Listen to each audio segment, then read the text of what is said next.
सफर में मुश्किलें आए तो हिम्मत और बढ़ती है। अगर कोई रास्ता रोके तो जुर्रत और बढ़ती है।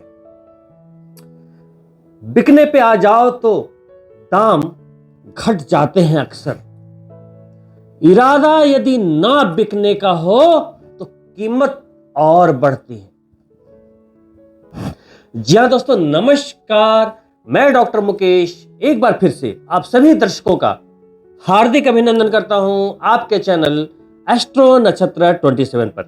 दोस्तों, आज मैं आपके सामने उपस्थित हुआ हूं कन्या राशि के जातकों के लिए जुलाई महीने का संपूर्ण मासिक भविष्यफल और मार्गदर्शन लेकर।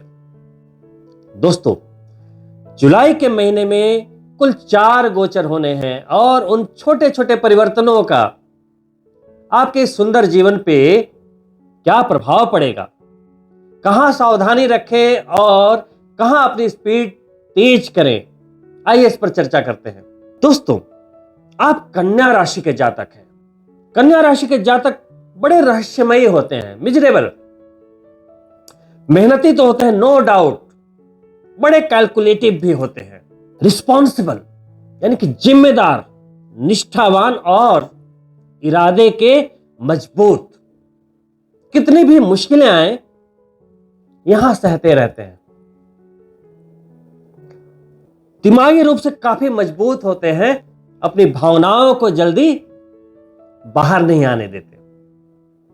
और ऐसे जातकों के लगन में यानी कि जन्म चंद्रमा पर यदि केतु का गोचर हो जाए तो इनका स्वभाव और रहस्यमय हो जाना बनता तो है। ऐसे समय में व्यक्ति अपनी ही खोज कर रहा होता है। दोस्तों, इससे पहले कि मैं जुलाई के महीने के गोचर पर बात करूं, देखो, हर व्यक्ति जीवन में सफल होना चाहता है, परिवार को हर खुशियां देना चाहता है, अच्छी जिंदगी जीना चाहता है।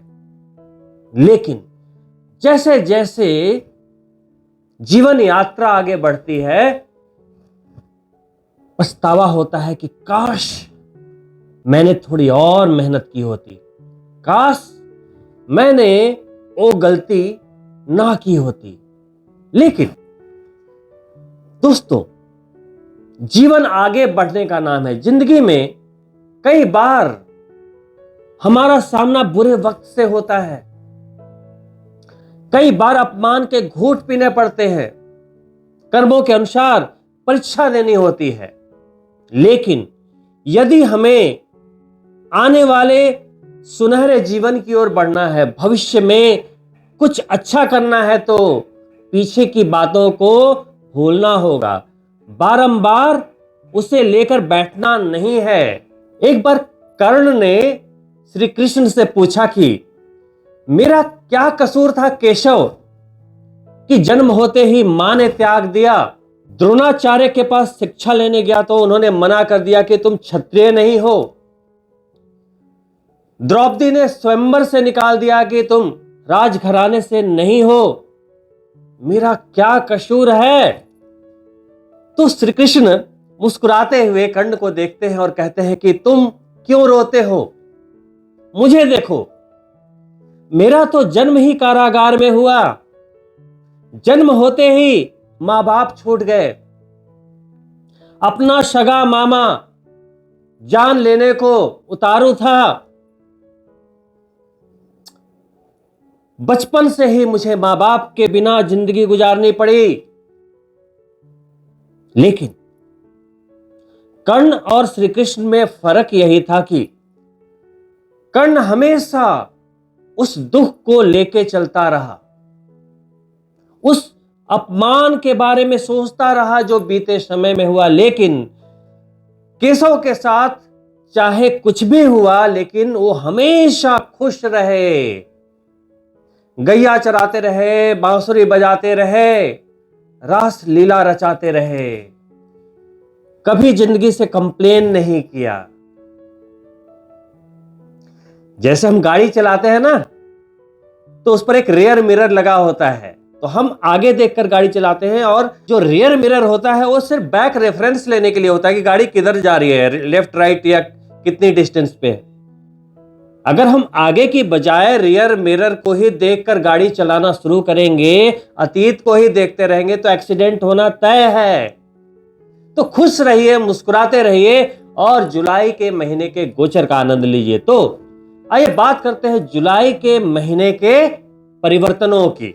दोस्तों, बड़े ग्रहों में केतु आपके जन्म चंद्रमा पर ही गोचर कर रहे हैं, जो कि आपको बोल रहे हैं कि अपनी ही खोज करो, जिंदगी में कहां गलती रह गई सुधार करो। वहीं राहु सप्तम में विदेश से जुड़ने को प्रोवोक कर रहा है, बिजनेस में अपार संभावनाओं को दिखा रहा है, ऐसी संभावनाएं, ऐसी सफलताएं जो आपने कभी शायद सोची ना हो, लेकिन आपको थोड़ा बेचैन कर रहा है, क्योंकि आप मैग्नेटिक फील्ड में हैं। क्या करें क्या ना करें, बड़े असमंजस में हैं। वहीं शनि अभी छठे भाव में वक्री हुए हैं, इसका जबरदस्त फल मिलेगा। रोग, शत्रु और कर्ज पर नियंत्रण बनेगा। यदि आपकी लगन पत्रिका के अनुसार शनि शुभ हुए तो टर्म एंड कंडीशन अप्लाइड। यदि आप कन्या राशि के जातक हैं और लगन है वृषभ या फिर तुला, मिथुन या कन्या, या मकर या कुंभ, तो शनिदेव आपको बहुत ही पॉजिटिव फल देने वाले हैं, बहुत ही पॉजिटिव, और सिर्फ जुलाई में नहीं, पूरे 4.5 महीने। वहीं बृहस्पति देव आपके नवम त्रिकोण में, भाग्य भाव में, धर्म के भाव में, अपने दिग्बली भाव में गोचर कर रहे हैं, और वहां से उनकी दृष्टि सीधी आपके ऊपर जा रही है। अभी आप ब्लेस्ड हैं, कुछ भी अहित नहीं होगा, चाहे कितने भी दबाव में है, कुछ भी अहित नहीं होगा। आपके बच्चे भी प्रगति करेंगे, क्योंकि नवम दृष्टि पंचम पे है। बृहस्पति जो शिक्षा के कारक ग्रह है, क्रिएशन है, आध्यात्म है, पंचम को दृष्ट करेंगे तो विद्यार्थियों के लिए भी अच्छा, कन्या राशि के प्रेमियों के लिए भी अच्छी संभावनाएं, क्योंकि बृहस्पति की नौवीं दृष्टि पंचम भाव पर जा रही है। नए प्रेम का आरंभ होगा, नए प्रसंग का आरंभ होगा, और जीवन में आप अकेले नहीं रहेंगे, तन्हा नहीं रहेंगे। जुलाई के पहले गोचर के रूप में आपके धनेश और भाग्य के स्वामी शुक्रदेव, जो अभी आपके करियर के भाव में, दशम भाव में, मिथुन राशि में गोचर कर रहे हैं, 7 डेज वहीं रहेंगे, और 7 डेज के बाद वो आपके लाभ के भाव में गोचर करेंगे। जैसे ही वो 7 जुलाई को एकादश भाव में जाएंगे, लाभ के भाव में जाएंगे, धन का लाभ होगा, क्योंकि लिक्विडिटी के भाव के स्वामी है, भाग्य से लाभ होगा। प्रबल धन योग 2+11, इसको धन योग कहते हैं। शुक्रदेव द्वितीय भाव के स्वामी एकादश में गए, कर्क राशि में गए। बहुत बढ़िया समय धन लाभ के लिए, क्योंकि बृहस्पति जो है नवम भाव में अभी रोहिणी नक्षत्र में गोचर कर रहे हैं। बहुत ही प्यारा संयोग, पूरे महीने आप इसका आनंद लेंगे। आर्थिक दृष्टिकोण से जुलाई का महीना सर्वश्रेष्ठ मैं अपनी तरफ से बोलूंगा। दूसरे गोचर के रूप में मंगल, जो आपके तीसरे भाव के स्वामी होते हैं और अष्टमेश होते हैं, अष्टम भाव में ही अपनी राशि में गोचर कर रहे हैं। देखो, मंगल जो कर्ज का कारक ग्रह है, विवाद, अहंकार, ईगो, वहीं आपके शरीर में वो रक्त है, आपका गुस्सा है, आपकी जिद है। अगर हम प्रोफेशन वाइज देखें तो मंगल आपकी प्रॉपर्टी है, मेडिकल फील्ड है, एनर्जी फील्ड है, IAS, IPS, police, army, restaurant field, इन सबका कारक ग्रह होते हुए मंगल देव अभी जुलाई के पहले 12 दिन अष्टम भाव में रहेंगे, और 12 जुलाई को वो नवम भाव में प्रवेश करेंगे, और वहां बृहस्पति देव के साथ बृहस्पति और मंगल का योग बनेगा, जिसको एक ज्योतिष शास्त्र में बहुत ही बढ़िया सुखद राजयोग के रूप में वर्णन किया गया है। जब भी नवम त्रिकोण में ये राजयोग बनता है, व्यक्ति भाग्य से बहुत जबरदस्त तरक्की करता है। तो जुलाई के महीने में पुनः मंगल देव भी भाग्य के भाव में आकर ऊपर से बृहस्पति के साथ विराजित होकर बहुत ही अच्छे तरीके से आपको एक नई जिंदगी देते हुए, नई ऊर्जा देते हुए, मंगल जब बैठेंगे बृहस्पति देव के साथ, तो भाग्य से तो आप बली हो ही जाएंगे। वहीं चौथी दृष्टि जो मंगल की जाएगी वो विदेश भाव पर जाएगी, जिसके कारण आप विदेश से भी बहुत ही उचित मात्रा में धन लाभ कर सकते हैं। और सिर्फ धन लाभ ही नहीं, आपके द्वारा बनाए गए कोई भी कनेक्शन भविष्य में आने वाले जीवन के लिए बहुत ही फ्रूटफुल साबित होगा, क्योंकि राहु सप्तम में है। देखिए, राहु जब भी सप्तम में आते हैं तो एक दिन के लिए तो आए नहीं, वो 1.5 वर्ष के लिए आए हैं। और इस 1.5 वर्ष में अगर आप कोई भी कनेक्शन क्रिएट करते हैं, और राहु तो देखो विदेश के कारक ग्रह हैं, तो उन कनेक्शन से लाभ ना हो ऐसा हो नहीं सकता।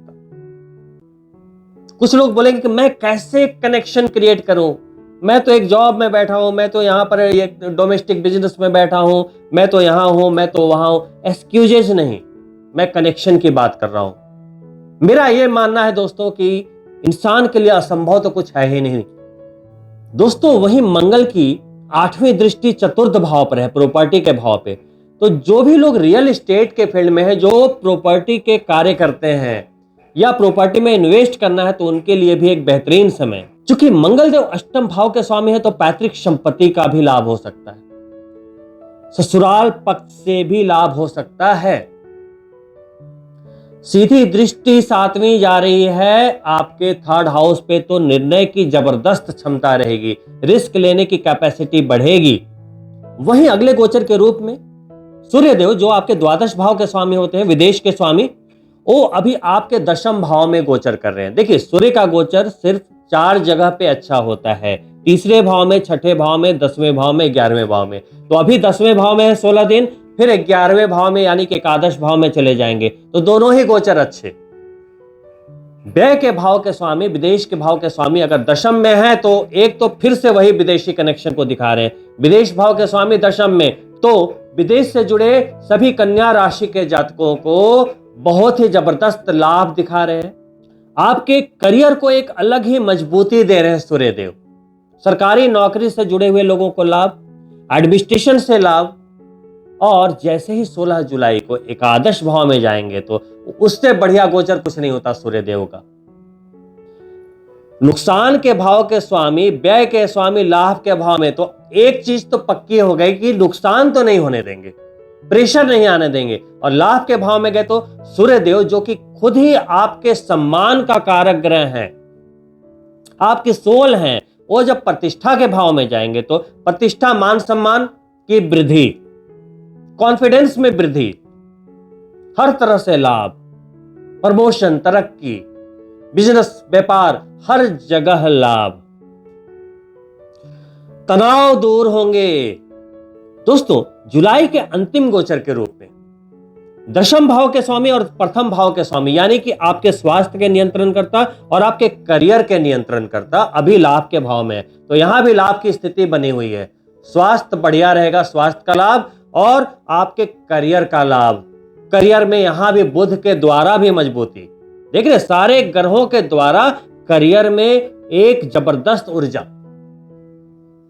बुध जो बिजनेस के कारक ग्रह है, बुद्धि है, टैलेंट है, मनोरंजन फील्ड बुध के द्वारा संचालित है।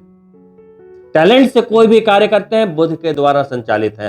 फाइनेंस का कोई भी कार्य करते हैं, बैंकर्स हैं, सीए हैं, सब बुध के द्वारा संचालित है। शेयर मार्केट में यदि आप हैं या निवेश करते हैं, तो एक बड़ा लाभ हो सकता है आप कन्या राशि के जातकों का। लेकिन 19 जुलाई के पहले, 19 जुलाई तक बुध जो है आपके लाभ के भाव में। 19 जुलाई तक आप बिल्कुल एकदम बिना किसी झिझक के प्ले कर सकते, आपको लाभ मिलेगा। क्योंकि मैंने पहले ही बताया, बृहस्पति आपके भाग्य स्थान में है, राहु सप्तम से आपको दृष्टि दे रहा है, और मंगल भी वहां आकर राजयोग बना रहे हैं, तो आप भाग्य से तो बिल्कुल स्ट्रांग है अभी। तो अभी कोई रिस्क लेंगे तो आप नीचे गिरेंगे नहीं, नुकसान तो हो ही नहीं सकता, इसकी गारंटी मैं आपको दे रहा हूं। लेकिन 19 जुलाई के बाद यहां पर आपको रिस्क लेने से बचना है शेयर मार्केट में। 19 जुलाई के बाद क्यों? बुध चले जाएंगे द्वादश भाव में, सिंह राशि में, उसके बाद बचना है। तो वो 11 दिन आपको सावधानी रखनी है। और उसके पहले हर तरह से आप सभी कन्या राशि के जातकों के लिए बहुत ही अच्छे योगायोग, बिजनेस के लिए भी बहुत सुंदर महीना, जॉब के लिए भी सुंदर महीना, क्योंकि शनिदेव वक्री हुए अभी अभी। हर तरह से बहुत ही सुखद संयोग। हर व्यक्ति पैसा कमाना चाहता है, लेकिन कहीं ना कहीं वो सेटिस्फाइड नहीं है। तो देखिए, अगर आप बिजनेसमैन हैं तो अपनी जन्म पत्रिका देखें और जो सप्तमेश है, 7वें भाव के स्वामी हैं, उससे पॉजिटिव करें, शुभ करें। अगर अशुभ है तो या कमजोर है तो उसे बल दें। जब आप सप्तम भाव के स्वामी को बल देंगे तो आपके बिजनेस में अपने आप वृद्धि होनी शुरू होगी, ऊंचाइयां मिलनी शुरू होगी, पार्टनरशिप भी बढ़िया बनेगा, वैवाहिक जीवन भी सुखद होगा। वहीं यदि आपको नौकरी में कोई भी समस्या आ रही है, नौकरी में मजा नहीं आ रहा, प्रमोशंस बहुत ज्यादा डिले हो रहे हैं, तो आपकी लगन पत्रिका के अनुसार जो आपके षष्ठेश हैं, अभी चंद्र राशि के अनुसार नहीं बता रहा हूं, अभी उपाय बता रहा हूं आपके लगन पत्रिका के अनुसार। अगर आप बिजनेसमैन हैं तो लगन से सप्तम भाव के स्वामी को बल दें, और अगर आप जॉब में हैं तो षष्ठेश को बल दें, छठे भाव के स्वामी को, क्योंकि वो नौकरी का भाव है। छठे भाव में जो राशि होगी उसके स्वामी को बल देना है। अशुभ होंगे तो शुभ करना है। ये दो बात हो गई। अब बात आती है आप जिस फील्ड के हैं वहां तरक्की चाहिए। जैसे मान लो आप मेडिकल फील्ड में हैं तो उसका कारक ग्रह कौन हो गया? मंगल। तो आपको मंगल को मजबूत करना पड़ेगा, उसे शुभ करना पड़ेगा। मान लो कोई बिजनेसमैन है या वो अपनी कम्युनिकेशन स्किल से कमा रहा है, अपनी बुद्धि से कमा रहा है, तो उसको बुध को शुभ करना पड़ेगा या मजबूत करना पड़ेगा। अगर कोई एजुकेशन फील्ड में है, क्रिएटर है, मैन्युफैक्चरर है, तो उसको देवगुरु बृहस्पति को शुभ करना पड़ेगा या तो मजबूत करना पड़ेगा अगर कमजोर है तो। उसी तरीके से जो लोग नौकरी पेशा हैं, षष्ठेश को तो बल देंगे ही, लेकिन नौकरी के कारक ग्रह शनि है, तो शनि की शुभता चाहिए, क्योंकि कमजोर शनि दुखों को बढ़ाता है और मजबूत शनि सुखों को बढ़ाता है। वहीं यदि आप नौकरी में भी हैं लेकिन सरकारी नौकरी में है तो शनि के साथ साथ आपको सूर्य को भी पॉजिटिव करना पड़ेगा, बल देना पड़ेगा। वहीं यदि आप कन्या राशि के जातक हैं, अगर आप विद्यार्थी हैं या तो आपको संतान चाहिए, वहां कोई दिक्कत आ रही है, मान लो संतान प्राप्ति नहीं हो रही है, कंसीव नहीं कर पा रहे, या फिर प्रेम संबंधों में कुछ मुश्किलें आ रही हैं, ब्रेकअप्स हो रहे हैं, प्रेम की प्राप्ति नहीं हो रही, तो फिर अपने पंचमेश को मजबूत करें। अपने लगन पत्रिका से पंचम भाव को देखें, उस ग्रह को शुभ करें। अगर वो पीड़ित है, दुर्योग में है, तो उसको शुभ करना है, उसके व्रत करें, उपाय करें। एक ज्योतिषीय विषय है, लेकिन मैं आपको एक्नॉलेज इसलिए कर रहा हूं कि अगर आपको पता होगा तो आप इसके लिए एफर्ट करेंगे। वहीं अच्छे हेल्थ के लिए पहले भाव के स्वामी को मजबूत करें, अच्छी लिक्विडिटी के लिए, धन संग्रह के लिए सेकंड हाउस के स्वामी को मजबूत करें, और अच्छे भाग्य के लिए नवम भाव के स्वामी को मजबूत करें, और करियर के लिए दशम भाव के स्वामी को मजबूत करें। एकादश को मजबूत करेंगे तो लाभ मिलेगा, गेन्स मिलेंगे, प्रसिद्धि मिलेगी। तो कुंडली के हर भाव कुछ न कुछ आपको देते हैं। उनके स्वामियों को लगन पत्रिका के अनुसार अगर आप बल देते हैं, पॉजिटिव करते हैं, तो इन गोचर के साथ साथ आपके पत्रिका में अंदरूनी तरीके से मजबूती आ जाएगी। या तो फिर ज्यादा कंफ्यूज होने की जरूरत नहीं है, आप अपनी जन्म पत्रिका किसी भी एस्ट्रोलॉजर को दिखाएं और ये पता करें कि कहां कमी है। या आपको तो पता ही होगा, मान लो धन की कमी है तो हम धन का भाव देखेंगे, जो सेकंड हाउस देखेंगे। देखेंगे भाई धन क्यों नहीं आ रहा है, या तो कुछ भी कार्य कर रहे हैं काम नहीं बन रहा, तो दशमेश को देखेंगे, तो 3 भाव देखेंगे, दशम भाव, एकादश भाव और लिक्विडिटी, सेकंड हाउस। कंफ्यूज होने की बिल्कुल जरूरत नहीं है। किसी को प्रेम चाहिए तो सिर्फ 5वां भाव देखना है और 7वां भाव देखना है कि प्यार होगा कि नहीं, शादी होगी कि नहीं। पंचम और सप्तम, अगर कहीं भी आपके सेहत में कोई समस्या है तो पहले भाव को मजबूती देनी है और छठे भाव को देखेंगे। इस तरीके से आपकी जो भी समस्या है उसके अनुसार आप एस्ट्रोलॉजर से पूछ ले कि भाई मुझे यह समस्या, मान लो कर्ज है तो छठे भाव में देखो क्या प्रॉब्लम है, पूछिए और उसके उपाय कीजिए। तो सिर्फ गोचर के ही इंतजार में अगर आप रहेंगे तो काम नहीं बनेंगे। गोचर के साथ साथ अपनी जन्म पत्रिका को भी साथ लेके चलना होता है, तो आप जिंदगी में हर चीज पा सकते हैं, कुछ भी असंभव नहीं। शनिदेव को प्रसन्न करने के लिए नियत से पवित्र रहें, परिश्रम करते रहें और शनि के बीज मंत्र ओम प्राम प्रीम प्रोम शनिश्चराय नमः का जाप करते रहें। ये वक्री गति के अंदर ये मंत्र बहुत ही पॉजिटिव फल देता है। और दोस्तों अंत में आज के मार्गदर्शन के रूप में सिर्फ एक लाइन कहना चाहूंगा कि दोस्तों हर कोई अपनी जिंदगी में अपने सपनों को पाना चाहता है। कोई जॉब के जरिए, कोई बिजनेस के जरिए, कोई अपने टैलेंट के जरिए, हर कोई जीवन में आगे बढ़ना चाहता है, लेकिन सारे सफल क्यों नहीं हो पाते? देखिए हर व्यक्ति में पोटेंशियल है, हर व्यक्ति चाहे तो कुछ भी कर सकता है। बात पोटेंशियल की नहीं है, बात यह नहीं कि आपके अंदर कोई कमी है, कमी आपके प्रोसेस में है। नहीं समझे?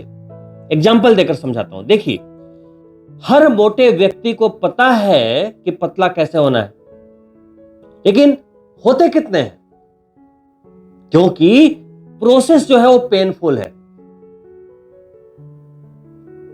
उसी तरीके से हर व्यक्ति को पता है कि अमीर कैसे बनना है, लेकिन उसका जो प्रोसेस है ना वो पेनफुल है।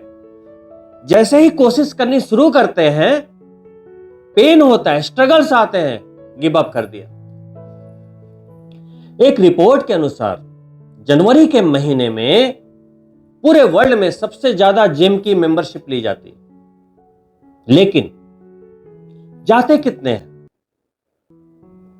जब नए नए जिम की मेंबरशिप लोग लेते हैं 25-30 हजार रुपए में, नए नए जूते लिए, बैग्स लिए, एकदम बढ़िया बढ़िया एकदम जिम वेयर लिए, पहले दिन बंदा एक्साइटमेंट में जाता है, ट्रेडमिल करता है, कार्डियो करता है, हेडफोन लगाकर एकदम गाने सुनते हुए मस्ती में। फिर दूसरे तीसरे दिन धीरे धीरे धीरे धीरे जब वर्कआउट्स बढ़ते हैं, कभी चेस्ट कर रहा है, कभी लेग्स कर रहा है, कभी धीरे धीरे उसके जो वेट्स बढ़ते चले जा रहे हैं, अब उसके बॉडी में पेन होना शुरू होता है, रात भर कराहता है। फिर अगले दिन एक्सक्यूजेज बनते हैं कि भाई आज नहीं, आज बहुत दर्द है। फिर वही सिलसिला, एक हफ्ते में हौसला जो है बिल्कुल पस्त। जिम वाले से जाकर बोलता है कि मुझे पैसे रिफंड चाहिए, वो बोलता है रिफंड नहीं हो सकता, लेकिन आप क्विट क्यों करना चाहते हो? तो बंदा बोलता है बहुत पेन हो रहा है। तो जिम वाला बोलता है ध्यान दीजिएगा, तो जिम वाला बोलता है पेन हो रहा है यानी कि आप सही ट्रैक पर जा रहे हो, आपकी बॉडी बन रही है। अब यहां पे आपका नजरिया तय करता है कि उस पेन को आप अपने अचीवमेंट समझो या फिर आप उसको नेगेटिव वे में लेकर गिव अप कर दो। हर अच्छी चीज बनने में समय लेती है। 5 दिन जिम जाकर सोचोगे कि ऋतिक रोशन बन जाए तो संभव तो नहीं। उसी तरीके से लाइफ है दोस्तों, हर कोई करोड़पति बनना चाहता है, हर कोई अमीर बनना चाहता है, हर कोई अच्छी जिंदगी जीना चाहता है, लेकिन जब वो संघर्ष करता है, जब वो मेहनत करता है, जब उसे पेन होता है तो वो कंफर्ट जोन में चला जाता है। That is the problem. याद रखिएगा दोस्तों, कोई भी प्रोसेस पेनफुल होता है, लेकिन रिजल्ट से जो खुशियां मिलती है, जो आनंद मिलता है, उसकी कोई तुलना नहीं। वहां आपका हर दर्द अपने आप कम पड़ जाएगा जब आप कुछ अचीव करेंगे। और दोस्तों, इन्हीं शुभकामनाओं के साथ कि जुलाई का महीना आप सभी कन्या राशि के जातकों के लिए बहुत ही सुखद हो, मैं आपसे अनुमति चाहूंगा। और अंत में आपसे रिक्वेस्ट है कि यदि आप मेरे चैनल को पहली बार देख रहे हैं तो सब्सक्राइब करना ना भूलें, साथ ही बेल बटन जरूर ऑन कर लें ताकि आने वाली वीडियो के नोटिफिकेशन आपको प्राप्त हो सके। साथ ही ये वीडियो पसंद आया हो तो लाइक जरूर करें और अपने मित्रों के लिए शेयर भी अवश्य करें। आप कमेंट भी अवश्य करें, आपके कमेंट से हमें मोटिवेशन मिलता है, प्रोत्साहन मिलता है और भी अच्छे कंटेंट को तैयार करने में। बहुत ही जल्द मिलता हूं दोस्तों दूसरी वीडियो में, तब तक के लिए नमस्कार मित्रों।